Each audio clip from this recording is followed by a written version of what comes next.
Som. Pode ser, irmãos?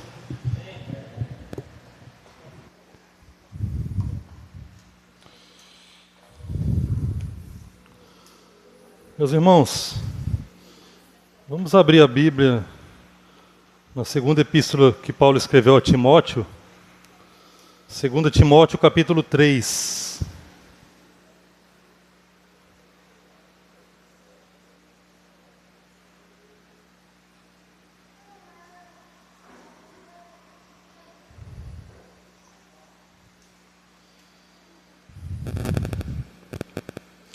Segundo Timóteo capítulo 3, vamos ler do versículo 14 ao versículo 17.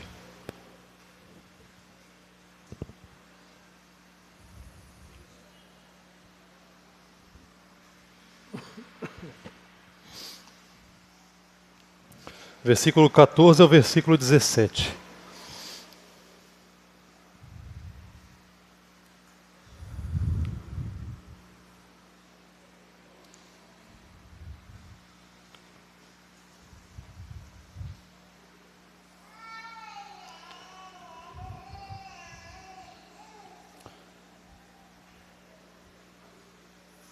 Acho que o Jonathan colocou. Uhum. Amém, irmãos?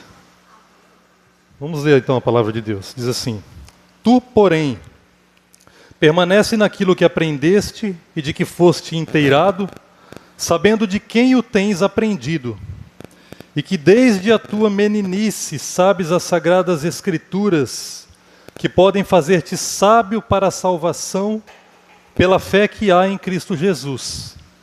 Toda a Escritura é divinamente inspirada e proveitosa para ensinar, para repreender, para corrigir, para instruir em justiça, para que o homem de Deus seja perfeito e perfeitamente instruído para toda a boa obra. Vamos orar. Nosso Deus, nós te damos graças mais uma vez por estarmos aqui, Senhor, reunidos em Tua presença.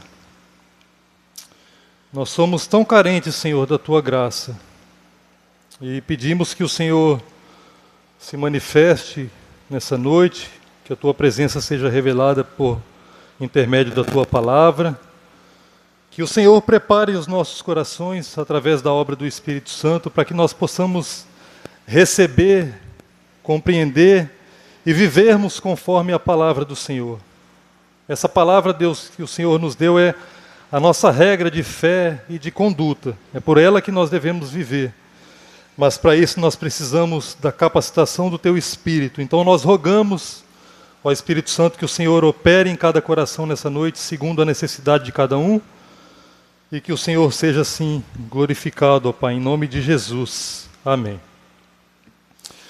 Irmãos, nessas 4 quartas-feiras do mês de novembro, nosso propósito é falar sobre a palavra de Deus, as Escrituras, né? Sobre a autoridade e a suficiência das Escrituras. Quando nós falamos de autoridade, nós queremos dizer que a Bíblia, ela é a nossa regra de fé e conduta. É ela quem determina a maneira como nós devemos viver. E por suficiência, nós queremos dizer que a Bíblia abrange e lida com todos os aspectos, com todas as áreas da nossa vida. Ela é suficiente para tudo o que diz respeito à vida e à piedade cristã. Em outras palavras, nosso objetivo é falar sobre a natureza da Escritura, o que a Escritura é, e o propósito da Escritura, o que a Escritura faz em nossas vidas. Eu quero iniciar esse sermão fazendo algumas perguntas para os irmãos acerca das Escrituras. São apenas 7 perguntas, mas vai ser rápido, os irmãos podem responder com sim ou não, com amém ou misericórdia, tá bom? Mas são 7 perguntas acerca da Escritura. Primeira pergunta: você acredita que a Bíblia é a palavra de Deus? Amém? Amém? Você acredita que a Bíblia, por ser a palavra de Deus, é autoridade absoluta e final sobre a sua vida, E, portanto, é ela quem determina a maneira como você deve viver. Amém, irmãos?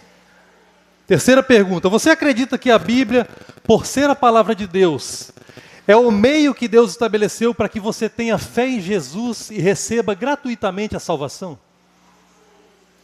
Você acredita que a Bíblia, por ser a palavra de Deus, é o meio que Deus estabeleceu não apenas para a sua salvação, mas também para a sua santificação? Amém. Quinta pergunta. Você acredita que a Bíblia, por ser a palavra de Deus, é o meio que Deus estabeleceu não apenas para a sua santificação, salvação e santificação, mas também para que você aprenda e seja capacitado a realizar as obras de Deus? Penúltima pergunta. Você acredita que a Bíblia, por ser a palavra de Deus, é suficiente para lidar com todas as áreas da sua vida? E última pergunta. Você está vivendo da maneira como diz acreditar? Você de fato foi alcançado pela palavra de Deus? Você é alguém que está sendo santificado a cada dia pela palavra de Deus? Você está crescendo a cada dia no conhecimento da palavra de Deus? A palavra de Deus tem sido suficiente para lidar com todas as áreas da sua vida? Ou quando a situação parece ser muito difícil, você deixa a palavra de lado e recorre a outros meios? A verdade, meus irmãos, é que mesmo aqueles que cresceram em um lar cristão, e desde pequenos foram instruídos na palavra de Deus, e portanto têm um bom conhecimento da palavra, mesmo estes não estão isentos de enfrentar momentos de dúvidas, de desânimo, de vergonha e de medo. Era isso que estava acontecendo com o jovem pastor Timóteo. O apóstolo Paulo escreve esta carta a Timóteo num contexto muito difícil, muito desfavorável aos cristãos. Eles estavam passando por um tempo de muito sofrimento e perseguições. Paulo vai dizer no capítulo 1, verso 8, a Timóteo, que ele não deveria se envergonhar do testemunho do Senhor, nem das prisões de Paulo, mas que deveria se manter firme e sofrer as aflições do Evangelho segundo o poder de Deus. Havia também na igreja falsos mestres ensinando heresias, e no capítulo 2, versos 17 e 18, Paulo cita dois desses homens, desses falsos mestres, Himeneu e Fileto, que estavam pervertendo a fé dos irmãos, ensinando que não precisava mais esperar a ressurreição final, porque ela já havia acontecido. E além disso, era também um tempo de muita apostasia e corrupção moral. Um tempo de muito pecado. E aqui no capítulo 3, do verso 1 ao verso 13, Paulo vai descrever esse tempo, sobre esses homens que estavam ensinando heresias e se apostatando da fé. E ele diz no verso 1, sabe porém isto, que nos últimos dias sobrevirão tempos trabalhosos. Essa expressão últimos dias, irmãos, ela abrange todo o período, desde a ascensão de Cristo ao céu, quando ele retornou ao Pai, até a sua segunda vinda para buscar o seu povo.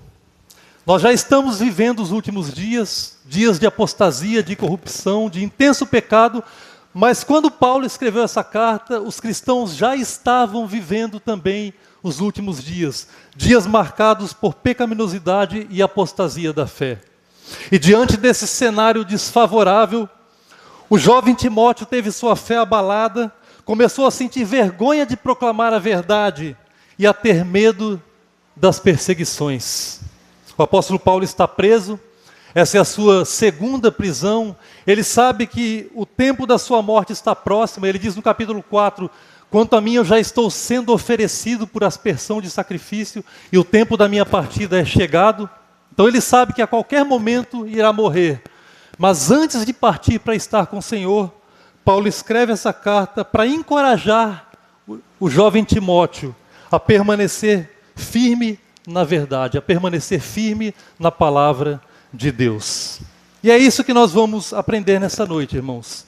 Como permanecer firmes na palavra de Deus.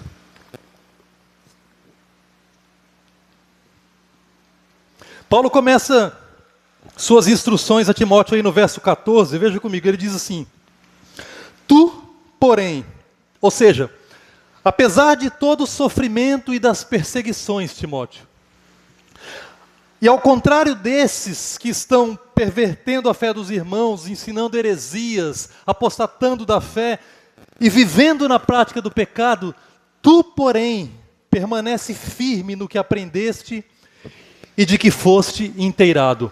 Essa palavra aprendeste, irmãos, ela diz respeito ao conhecimento intelectual. É aquilo que Timóteo viu, que Timóteo ouviu, que Timóteo leu, aquilo que ele compreendeu, que ele aprendeu intelectualmente. Não necessariamente que ele crê naquilo, mas que ele aprendeu intelectualmente. E a palavra inteirado, aquilo de que foste inteirado, essa palavra significa que ele foi de fato convencido do que ele aprendeu. Não, ele não apenas compreendeu a verdade, mas ele foi convencido. Ele creu de todo o coração que o que ele tinha aprendido era de fato a verdade de Deus. E é importante entender isso, irmãos, porque para que você permaneça firme na verdade, não basta que você tenha um conhecimento intelectual da palavra de Deus. É necessário que a palavra de Deus seja cravada no seu coração. É necessário que você seja de fato convencido pelo Espírito Santo de que essa palavra é a verdade. Se isso não acontecer, quando as tentações, as perseguições, os sofrimentos vierem sobre a sua vida, você acabará cedendo e irá se afastar da verdade, abandonar os caminhos do Senhor. Então nós precisamos não apenas ter um conhecimento intelectual da palavra, mas sermos de fato convencidos pelo Espírito Santo. E Paulo prossegue, trazendo à memória de Timóteo duas razões pelas quais ele deve permanecer firme. A primeira razão é que Timóteo sabia com quem ele tinha aprendido as Escrituras. Está aí no final do verso 14, quando Paulo diz, sabendo de quem o tens aprendido. Permanece naquilo que aprendeste de que foste inteirado, sabendo de quem o tens aprendido. Há dois textos aqui que nós podemos ver que nos mostram quem foram os mentores ou os professores de Timóteo. O primeiro texto está aí no capítulo 1, volta comigo alguns capítulos aí, algumas páginas. No capítulo 1, versículo 5, Paulo diz para Timóteo, trazendo à memória a fé não fingida que em ti há, a qual primeiro habitou em tua avó Lóide e em tua mãe Eunice, e estou certo de que também habita em ti. Então veja, a avó Lóide e a mãe Eunice eram duas judias piedosas que amavam a palavra de Deus. Elas foram as primeiras a instruir Timóteo na palavra de Deus. E Timóteo sabia disso. O outro mentor de Timóteo, outra pessoa que instruiu Timóteo, foi o próprio apóstolo Paulo. Está aí no capítulo 3, no verso 10. Paulo diz para Timóteo, tu, porém, Timóteo, tens seguido a minha doutrina, modo de viver, intenção, fé, longanimidade, amor e paciência. Então Paulo está dizendo para Timóteo, Timóteo, você sabe com quem você aprendeu. Permanece firme no que você aprendeu, porque você aprendeu com pessoas confiáveis, com pessoas íntegras, com pessoas que amam a Deus e que vivem em obediência à sua palavra. Lembre-se disso e permanece firme no que você aprendeu e foste inteirado. Agora, mesmo tendo sido instruído por pessoas piedosas que amavam a Deus e viviam em obediência à palavra de Deus, Timóteo estava vivendo debaixo de uma grande pressão cultural, política e religiosa, e ele estava sendo influenciado por isso. E essa é a razão das várias exortações de Paulo a Timóteo nessa carta, irmãos. Ele faz diversas exortações. Paulo exorta Timóteo a despertar o dom de Deus que havia nele, esse dom estava adormecido. O exorta a não se envergonhar do testemunho do Senhor, a não se envergonhar das prisões do apóstolo Paulo, a sofrer as aflições do Evangelho. Ele estava temendo sofrer por amor a Cristo. Paulo diz, Timóteo, sofra segundo o poder de Deus. Deus te capacita para isso. A fugir das paixões da mocidade. Então, irmãos, ou Timóteo já estava cedendo às pressões do seu tempo, ou Paulo percebeu que havia um sério risco de que isso pudesse acontecer. E por causa disso, Paulo o encoraja dizendo, Timóteo, permanece firme no que você aprendeu e foi convencido, sabendo com quem você aprendeu. sabendo que as pessoas que te ensinaram são pessoas piedosas, que amam a Deus, e você pode confiar nessa verdade. Meus irmãos, nós devemos sempre ser criteriosos, tanto com o tipo de conteúdo que nós estamos aprendendo, como também com o tipo de pessoa que está nos ensinando. Veja, nós estamos vivendo na era da tecnologia.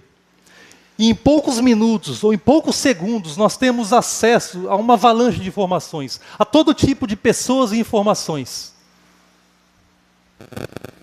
Mas precisamos entender que quando nós nos expomos às pessoas com as suas ideias, nós não estamos num campo neutro.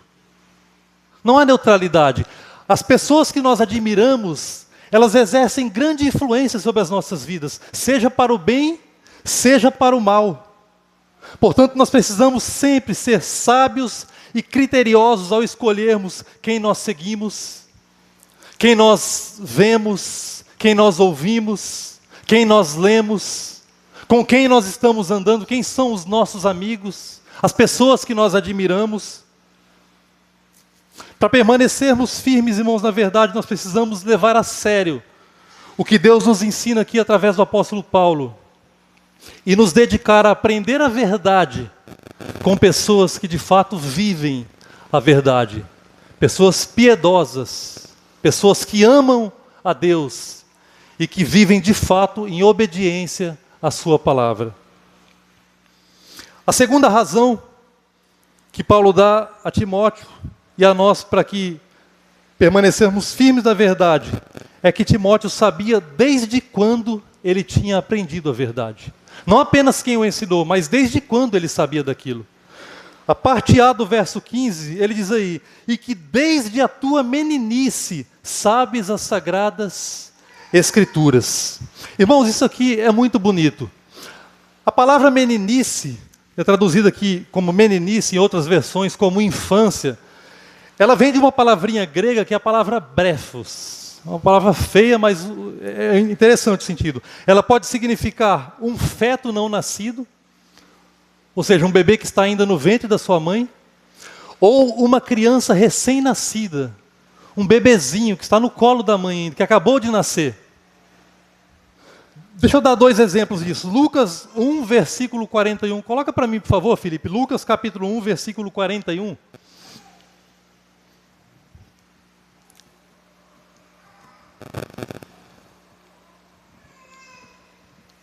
Em Lucas 1, 41, veja, e aconteceu que ao ouvir Isabel a saudação de Maria, a criancinha, essa palavra criancinha é a palavra breve, vem da palavra brefos, a mesma que meninice aqui no nosso texto, a criancinha saltou no seu ventre.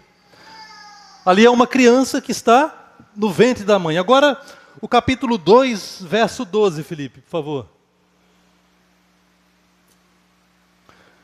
E isto vos será por sinal, está se referindo a Jesus aqui, né? Achareis o menino, é a mesma palavra, brefos, envolto em panos e deitado numa manjedoura. Aqui é um bebê que já nasceu, que está envolto em panos, deitado numa manjedoura. O que Paulo está dizendo aqui, irmãos, é que Timóteo deveria permanecer firme na verdade, porque desde quando ele estava no ventre da sua mãe, ou desde quando ele era um bebê que tinha acabado de nascer, ele já estava aprendendo a palavra de Deus. Ele não era um ignorante, ele era alguém extremamente instruído na palavra. Eu quero me direcionar às crianças aqui. Crianças, veja, prestem atenção nisso, crianças. O jovem pastor Timóteo, ele aprendeu a palavra de Deus desde quando era bem novinho, desde quando ele era um bebê ainda. Vocês sabem o que isso significa? Sabe o que isso significa? Isso significa que vocês também podem aprender a palavra de Deus. Vocês têm idade para conhecer a palavra de Deus. Vocês são crianças extremamente inteligentes. Vocês concordam comigo que vocês são inteligentes? Eu acho vocês inteligentes. E o principal, vocês são crianças que amam a Jesus, não é verdade? Vocês não são crianças que amam Jesus? Então, se vocês amam a Jesus, eu quero encorajar a vocês a conhecerem muito da palavra de Deus. Assim como Timóteo, que desde bebezinho começou a ser instruído, ensinado na palavra de Deus, eu quero encorajar vocês, incentivar a vocês a conhecerem também muito da palavra de Deus. Conheçam esse livro de capa a capa, de Gênesis a Apocalipse. Amem esse livro com todo o coração de vocês. Vocês podem ler vários livros, há milhares de livros que nós podemos ler, mas esse livro aqui, crianças, a Bíblia Sagrada, é o livro que vocês precisam amar de todo o coração e viver de acordo com o que ele ensina. Se vocês tiverem dúvidas quando estiverem lendo a palavra de Deus, e vocês devem ler todos os dias leiam a palavra de Deus. E se vocês tiverem dúvidas, vocês não dizem que ama Jesus, não é verdade? Então o que é que vocês podem fazer quando tiverem dúvidas? Vocês podem orar, pedindo para que o Espírito Santo ensine vocês. E ele ensina. Vocês podem também pedir para os pais de vocês ensinarem vocês. E os pais de vocês vão ensinar. Vocês podem também pedir para os pastores da igreja ou para os irmãos da igreja ensinarem vocês, e eles vão ensinar. O importante é que vocês amem e a cada dia leiam e conheçam a palavra de Deus, para que vocês possam ser uma bênção na vida das pessoas. Vocês vão estudar a palavra de Deus? Amém? Ih, está muito... Amém, irmãos? Crianças? Bem. Vamos lá. Aos pais aqui presentes, pais, lembrem-se disso. Os filhos de vocês não são novos demais para aprender. Eles não são novos demais para aprender. Então ensine seus filhos desde já. Ensine-os a amarem esse livro, para que eles cresçam cheios do conhecimento da palavra de Deus, para que eles cresçam cheios do Espírito Santo de Deus e sejam uma bênção para a família, para a igreja e para a sociedade. Ensine-os a amarem esse livro. Que todos nós, irmãos, possamos dizer dessas crianças aqui o mesmo que o apóstolo Paulo disse de Timóteo, que desde a infância, desde a mais tenra idade, essas crianças conhecem abundantemente a palavra de Deus. Prosseguindo, irmãos, após lembrar Timóteo que ele sempre pôde confiar nas pessoas que o ensinaram a Escritura, Paulo agora o instrui a permanecer confiante na própria Escritura. Não apenas nas pessoas que o ensinaram a Escritura, mas na própria Escritura, que é a sua base principal, que é a base principal de todo crente. E Paulo apresenta também aqui duas razões a Timóteo para que ele permaneça firme e confiante nas Escrituras. Primeiro, por causa do que a Escritura é.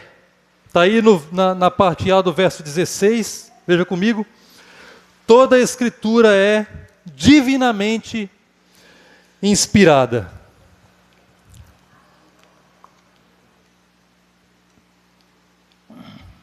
Toda Escritura é divinamente inspirada. Primeira razão que Paulo dá a Timóteo, para que ele permaneça firme e confiante na palavra de Deus, é que ela é inspirada por Deus. Agora veja, nós não devemos confundir o sentido comum, o sentido bíblico de inspiração com o sentido comum que a gente usa no dia a dia de inspiração. No sentido comum, inspiração é entendido como um impulso, uma ideia ou uma criatividade que nasce dentro do próprio ser humano. Muitas vezes despertada por algo externo, uma paisagem, uma emoção ou uma experiência que a pessoa tem. Imagina um pintor, um artista, ele acorda de manhã e vê o sol nascendo e aquilo desperta nele uma ideia, um impulso, e aí a gente costuma dizer que ele foi inspirado. Então ele vai lá e faz um belo quadro. Ou um compositor, um cantor faz uma bela canção, um poema, algo do tipo. Essa é a inspiração comum, nasce na mente, no coração ou na imaginação da própria pessoa. O processo de inspiração bíblica, irmãos, é diferente. Essa expressão divinamente inspirada, ela vem de uma palavrinha grega que é a palavra theopneustos. Na nossa tradução são duas palavras, né? Divinamente inspirada. No texto grego é uma palavra só, é theopneustos. Theopneustos é a junção de duas palavras gregas. A palavra theos, que significa Deus, e a palavra pneu, que significa soprar. Portanto, ao dizer que a Escritura é divinamente inspirada, Paulo está ensinando que a Escritura foi literalmente soprada por Deus.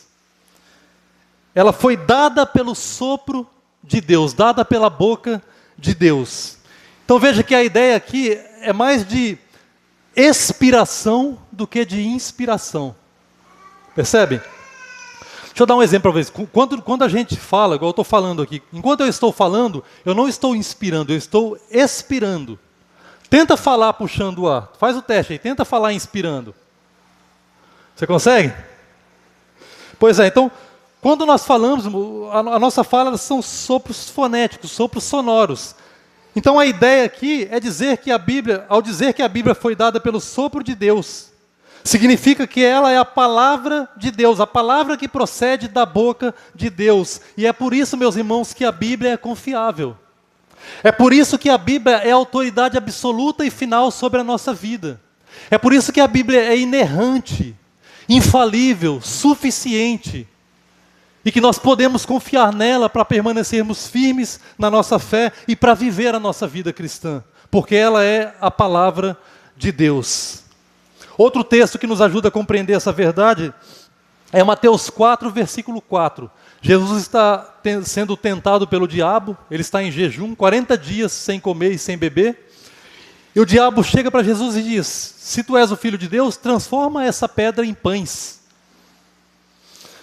E por 3 vezes que o diabo tenta Jesus, as 3 vezes Jesus responde: está escrito, está escrito, está escrito.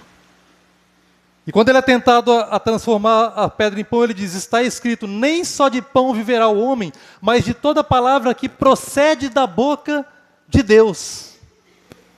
Quando Jesus diz, irmãos, está escrito, ele está mostrando para nós, está nos ensinando que a Escritura é de fato a autoridade, o padrão pelo qual nós devemos viver. Jesus está dizendo que ele, sendo Filho de Deus, tem total confiança na Escritura como palavra de Deus. Quando ele diz que nem só de pão viverá o homem, mas de toda palavra, ele está ensinando que esta palavra é para nós fonte de vida, que nós não podemos viver sem essa palavra. O alimento material, ele pode nutrir o nosso corpo físico, mas ele não pode alimentar a nossa alma, ele não pode nos dar vida verdadeira, vida eterna, vida em abundância. Essa vida nós só conseguimos pela palavra de Deus. E quando Jesus diz, no final da frase, que procede da boca de Deus, ele está trazendo aqui a mesma ideia do apóstolo Paulo, está dizendo que a Bíblia foi inspirada ou soprada por Deus, e é por isso que a Escritura, irmãos, é e sempre será a autoridade máxima sobre as nossas vidas, e nós devemos sempre obedecê-la. Nós não podemos viver a par desse livro. Cada decisão que tomamos na nossa vida, tudo quanto nós fazemos na nossa vida, precisa estar fundamentado na palavra de Deus. Voltando aqui ao nosso texto, Paulo afirma que toda a Escritura é inspirada, não apenas partes dela. Já ouviu pessoas dizerem que a Bíblia contém a palavra de Deus? A Bíblia não contém a palavra de Deus, a Bíblia é a palavra de Deus. Ela não tem algumas partes que são palavras de Deus e outras que são palavra do homem. Ela é toda palavra de Deus. Por isso nós podemos confiar. Agora veja, quando Paulo disse essas palavras, toda a Escritura é inspirada, o Novo Testamento ele ainda não estava formado, ainda não existia. Então Paulo está se referindo aqui especificamente ao Antigo Testamento. E isso levanta a seguinte questão: será então que o Novo Testamento também é digno de confiança? Será que o Novo Testamento também é inspirado, também foi dado pelo sopro de Deus? Será que também é a palavra de Deus? E a resposta é sim, irmãos. Os próprios escritores bíblicos, eles colocam diversas vezes o Novo Testamento no mesmo pé de igualdade do Antigo Testamento. Veja, por exemplo, 1 Tessalonicenses 2, versículo 13, diz assim: por isso também damos sem cessar graças a Deus, pois havendo recebido de nós a palavra da pregação, de Deus, a recebestes não como palavra de homens, mas, segundo é na verdade, como palavra de Deus, a qual também opera em vós os que crestes. Paulo está dizendo aos Tessalonicenses que a palavra que eles receberam do apóstolo Paulo, eles a receberam não como palavra de homens, mas como ela de fato é, palavra de Deus. 2 Pedro 3, 15 e 16. E tende por salvação a longanimidade de nosso Senhor, como também o nosso amado irmão Paulo vos escreveu, segundo a sabedoria que lhe foi dada. Paulo não escreveu segundo a sua própria sabedoria, escreveu segundo a sabedoria que foi dada por Deus a ele, falando disto como em todas as suas epístolas, entre as quais há pontos difíceis de entender, que os indoutos e inconstantes torcem, e o final ele diz, e igualmente as outras escrituras. Veja, Pedro está dizendo que as pessoas estão torcendo os escritos de Paulo da mesma forma que eles torcem as outras escrituras. O que significa isso? Que Pedro está dizendo que os escritos de Paulo são da mesma natureza das escrituras do Antigo Testamento. Ou seja, também são palavra inspirada, soprada pela boca de Deus. E o último texto, Apocalipse 22, 18 e 19, diz, porque eu testifico a todo aquele que ouvir as palavras da profecia deste livro, do livro de Apocalipse, que se alguém acrescentar a estas coisas, Deus fará vir sobre ele as pragas que estão escritas neste livro. E se alguém tirar qualquer das palavras do livro desta profecia, Deus tirará a sua parte do livro da vida e da cidade santa e das coisas que estão escritas neste livro. O apóstolo João está dizendo que o livro que ele escreveu, o livro de Apocalipse, ninguém poderia acrescentar nada a esse livro e nem tirar nada desse livro. Por quê? Porque esse livro não é qualquer palavra, é a palavra de Deus. Ele já é perfeito, ele já é suficiente para as nossas vidas. Portanto, nós não precisamos alterá-lo. Ele é palavra de Deus. Essa então é a primeira razão, irmãos, que Paulo nos dá para permanecermos firmes na Escritura. A segunda razão é pelo que a Escritura faz. Primeiro, pelo que a Escritura é, ela é a palavra de Deus. E segundo, pelo que a Escritura faz. Ou seja, por causa dos propósitos de Deus ao nos dar a sua palavra. Eu quero trazer um lembrete aqui para facilitar daqui para frente.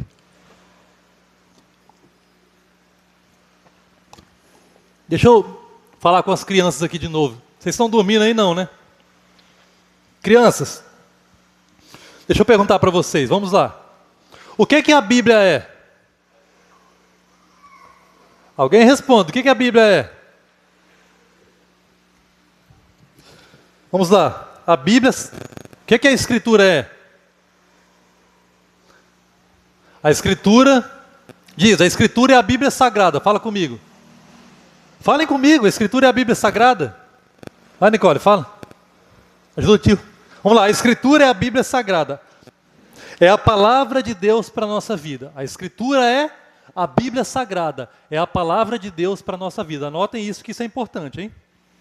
Agora, por que Deus nos deu a sua palavra? Por que Deus nos deu a Bíblia? Vocês sabem por que Deus nos deu a Bíblia? Ele nos deu a Bíblia por causa dos 3 S's da Bíblia. Sabia? Deus nos deu a Bíblia por causa dos 3 S's da Bíblia. Quais são esses 3 S's? Vocês sabem? Levanta a mão quem sabe, as crianças que sabem quais são os 3 S's da Bíblia. Fala, Salomão, quais são os 3 S's da Bíblia?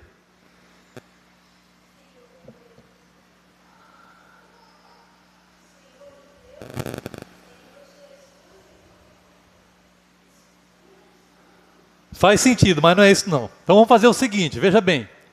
Prestem atenção daqui para frente, que enquanto eu prego aqui o final do sermão, eu vou ir falando parte a parte quais são os 3 S's da Bíblia, tá bom? E aí vocês anotam, e no final do sermão, eu vou perguntar para vocês de novo quais são os 3 S's da Bíblia, combinado? Então vamos lá, hein? Vamos dar continuidade aqui. O primeiro S da Bíblia é a salvação. Anotaram aí? O primeiro S da Bíblia é a salvação. Está aí no versículo 15. Paulo fala para Timóteo que desde a meninice ele sabe das Sagradas Escrituras que podem fazer-te sábio para a salvação. Ok? Agora, há alguns pontos aqui que nós precisamos esclarecer, irmãos. Vejam, Paulo afirma que as Escrituras podem fazer o homem sábio para a salvação. Essa sabedoria da qual Paulo se refere aqui, ela não se trata de mero acúmulo de conhecimento bíblico, de dados bíblicos na cabeça, ok? Paulo está falando aqui sobre um outro tipo de sabedoria. Uma pessoa, ela pode conhecer muito da Bíblia intelectualmente e ainda assim não ter a sabedoria para a salvação. Um exemplo disso é Nicodemos. Nicodemos foi ter de noite com Jesus, o próprio Jesus diz, tu és um mestre da lei. Ele era um mestre da lei, mas ele ainda não tinha sabedoria para a salvação. Ele não era um salvo em Cristo Jesus. Paulo está falando aqui, então, irmãos, de uma sabedoria espiritual. Essa sabedoria diz respeito à obra de iluminação do Espírito Santo. É quando o Espírito Santo, irmãos, por meio da palavra de Deus, ilumina o entendimento do homem para que o homem entenda que é um pecador e que necessita de salvação. Isso é a sabedoria para a salvação. É a capacitação que o Espírito nos dá mediante a palavra para reconhecermos que somos pecadores, que não merecemos a salvação, mas que necessitamos dela. Agora veja, não é a sabedoria que salva. Tornar-te sábio para a salvação não significa que a sabedoria salva. A sabedoria, ela apenas capacita o homem a entender a sua necessidade de salvação. Outro fato importante é que também não é a Escritura que salva. Não é a Escritura que salva. A Escritura, a palavra de Deus, ela é o meio que o Espírito Santo usa para nos conduzir à salvação, mas ela não nos salva. É o meio que nos conduz à salvação. Paulo ensina que as Escrituras podem nos fazer sábios para a salvação pela fé que há em Cristo Jesus. Ou seja, a nossa salvação, ela está inteiramente na pessoa e na obra de Jesus Cristo.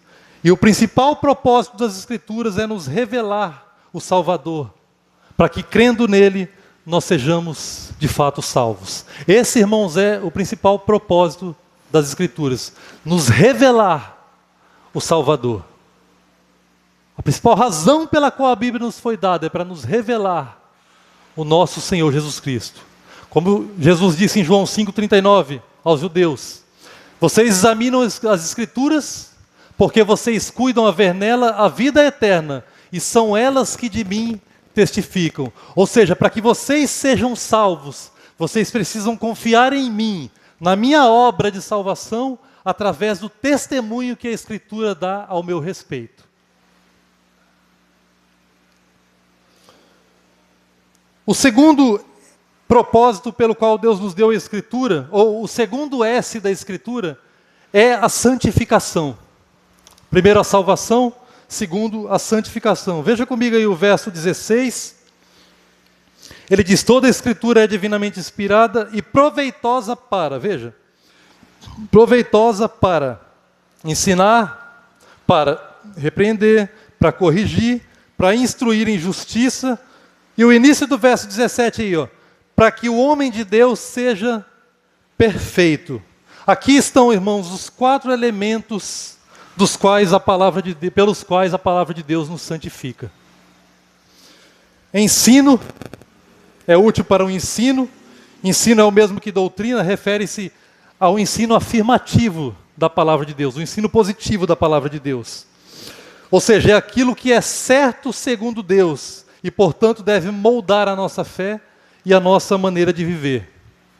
É por isso, é por meio do ensino que nós podemos compreender mais sobre Deus, sobre o seu plano para a humanidade e como viver de acordo com a vontade do nosso Deus. Esse é o ensino. A repreensão, ela é o aspecto negativo do ensino. Enquanto o ensino tem o propósito de revelar a verdade, A repreensão tem o propósito de confrontar o erro, percebe? O aspecto negativo. O ensino revela a verdade, aspecto positivo. A repreensão, ele confronta o erro. A repreensão confronta o erro tanto do crente que está vivendo no pecado, como do incrédulo que rejeita a verdade, chamando ambos ao arrependimento e à salvação. E irmãos, em amor, por meio da Escritura, da autoridade da palavra de Deus, que todos nós temos o dever de repreender uns aos outros. A Escritura não repreende sozinha. Ela repreende quando você está lendo, obviamente, mas é um dever cristão. É o meu dever, é o seu dever, repreendermos uns aos outros pela autoridade da Escritura em amor, para que nós cresçamos em santificação. O terceiro propósito é a correção, ou o terceiro S da Escritura aí, é a correção. A Escritura é proveitosa para a correção, significa endireitar novamente, colocar algo ou alguém de volta no lugar certo. Esse é o sentido de correção. Por exemplo, digamos que eu presencie um desentendimento entre dois irmãos. O irmão Jonathan e o irmão Felipe tiveram um desentendimento. E eu presenciei esse desentendimento e no diálogo ali, ou na discussão dos dois, o irmão Jonathan acabou usando palavras muito ásperas, palavras pecaminosas, que feriram o irmão Felipe. Palavras ofensivas. Então eu vou até o irmão Jonathan e digo: irmão, a palavra de Deus ensina que nós devemos amar uns aos outros. A palavra de Deus ensina que nós devemos considerar os outros superiores a nós. Ela ensina que a nossa palavra deve ser sempre temperada com sal. E que não deve sair nenhuma palavra torpe da nossa boca, mas somente aquilo que é bom para edificação uns dos outros. Esse é o primeiro passo, é o que Paulo chama de ensino. Percebe? E aí eu continuo: irmão Jonathan, o que você fez foi exatamente o oposto do que a palavra de Deus ensina. Você pecou contra Deus e contra o irmão, dizendo a ele palavras ofensivas. Você jamais poderia ter feito o que você fez. Esse é o segundo passo.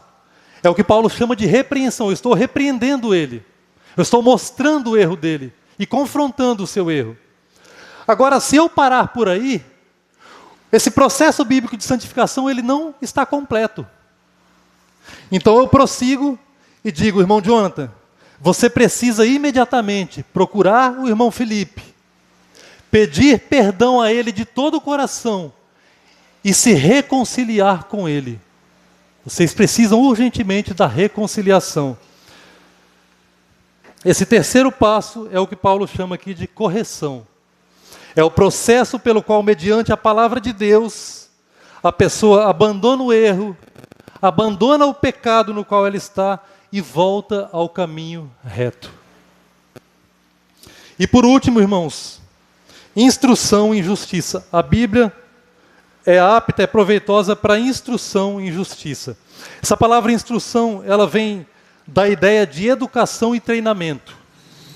E a palavra justiça aqui diz respeito à vida prática de obediência, a vida prática e constante de obediência. Portanto, instruir em justiça significa ser exercitado e educado na prática da piedade. É uma disciplina espiritual diária. É dia após dia sendo exercitado e educado na prática da piedade por meio da palavra de Deus. É a vida cristã sendo moldada, sendo santificada continuamente por meio da Escritura. Voltando aqui ao exemplo que eu acabei de dar, dos dois irmãos que discutiram, o Jonathan e o Felipe,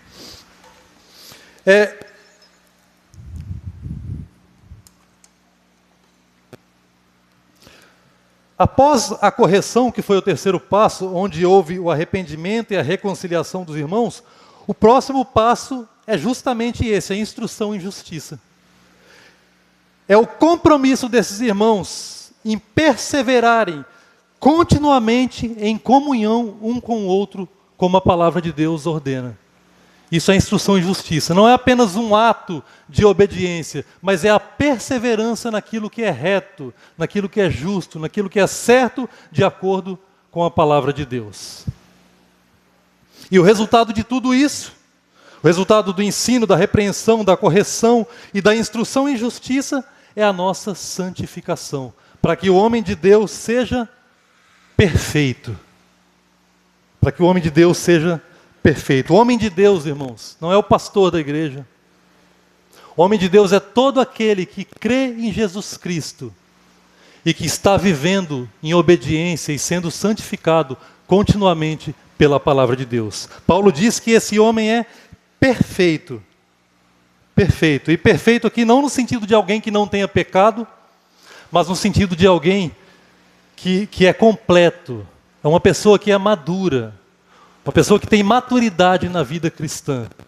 Uma pessoa que sabe viver honrando a Deus. Então, nós podemos resumir esses 4 elementos, o ensino, a repreensão, a correção e a instrução em justiça, da seguinte maneira. Ensino é aquilo que é certo. Repreensão é aquilo que não é certo. Correção é voltar para o que é certo. E instrução em justiça é permanecer no que é certo. Ok? Esse é o segundo propósito pelo qual Deus nos deu a sua palavra. E o terceiro e último, eu já estou indo para o final. Primeiro, santificação. Segundo, primeiro, salvação. Segundo, santificação. E o terceiro, serviço. Terceiro S da Escritura é o serviço. Primeiro S, salvação. Segundo S, santificação. Terceiro S, serviço. Paulo diz aí no final do verso 17, acompanhe comigo. Para que o homem de Deus seja perfeito e perfeitamente instruído para toda a boa obra. Para toda boa obra. Deus nos deu a sua palavra, irmãos. Não apenas para a nossa salvação e santificação, mas também para o serviço, para que nós possamos servir a Ele, para que sejamos instruídos, habilitados, capacitados para toda a boa obra.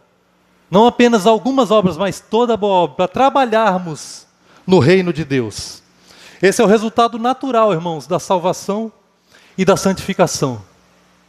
As Escrituras, elas nos mudam por dentro, para que possamos dar bons frutos através de uma vida transformada. É o que Paulo ensina em Efésios 2, verso 10. Ele diz que nós fomos salvos pela graça,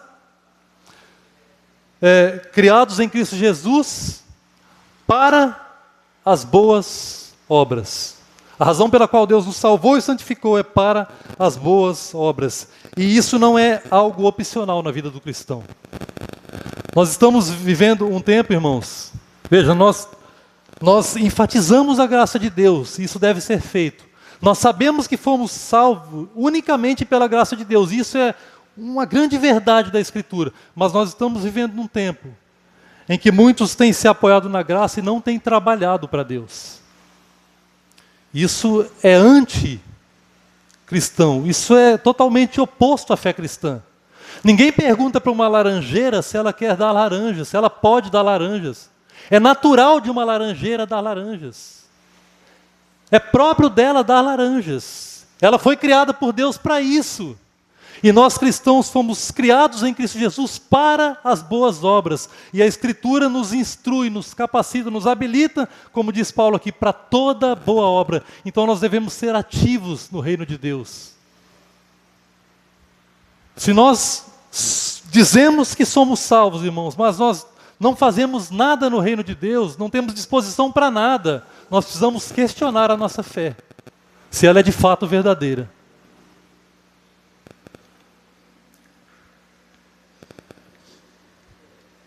Eu li uma vez, na capa da Bíblia de um pastor, uma frase que eu nunca esqueci. Era uma frase que expressava a ideia de se dedicar inteiramente ao reino de Deus. A frase dizia: se não for aqui, onde será? Se não for agora, quando será? Se não for eu, quem será? Meu irmão, se você é um crente que ama Jesus e que ama a palavra de Deus, eu quero lhe encorajar a se dedicar mais intensamente ao reino de Deus, a gastar mais a sua vida pela obra de Deus. Onde quer que você esteja, se coloque à disposição de Deus e diga: Senhor, se não for aqui, onde será?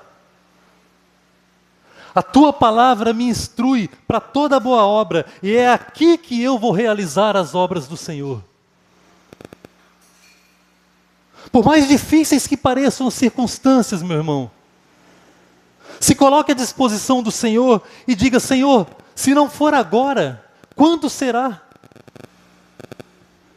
A tua palavra me habilita para toda boa obra, e é agora, é nesse exato momento que eu vou realizar as obras do Senhor, eu não vou deixar para depois.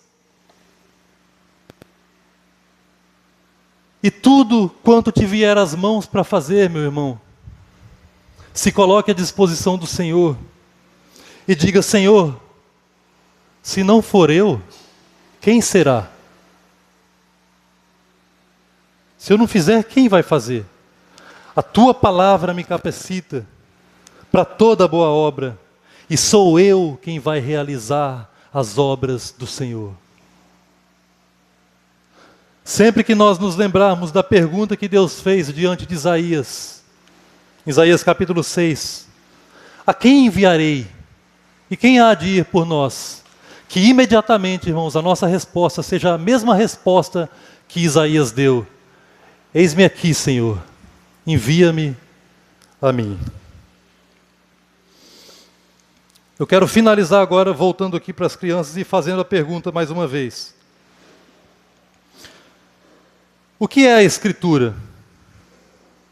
Vocês anotaram?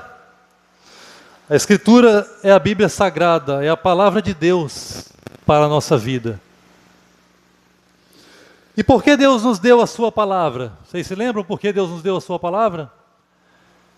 Ele nos deu a Bíblia, a sua palavra, por causa dos 3 S's da Bíblia, lembra? Quais são esses 3 S's? Vamos lá? O primeiro S é salvação. O segundo S é santificação. E o terceiro S é serviço. É isso. Louvado seja Deus. Que todos nós, irmãos, possamos amar essa palavra e viver a cada dia em obediência à palavra que Deus nos deu. Amém? Vamos orar.